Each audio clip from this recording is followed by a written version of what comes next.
شوف يا ولد عمي، اونانا اسوأ صفقة في عالم الكرة، مش بس في الاداء. نحن عارفين حارس متقلب المزاج وبيغلط كتير، وكان سبب كبير قوي بخسارة مانشستر يونايتد قدام فريق في الدرجة الرابعة.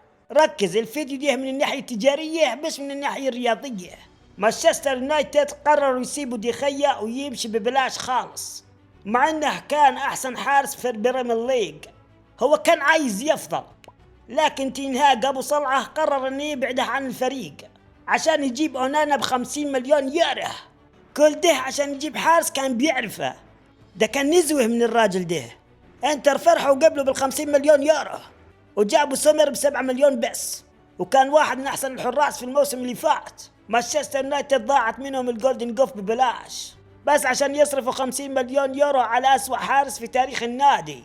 لكن الأسوأ دلوقتي حيضيعوا 50 ل40 مليون يورو تاني عشان يجيبوا حارس جديد. لو احتفظوا بديخيا كان وفروا 100 مليون يورو وفازوا مباريات أكتر بكتير، وخلص الراجل ده من شعره. ده شعره ملا الصعيد والكوكب كامل بحاله.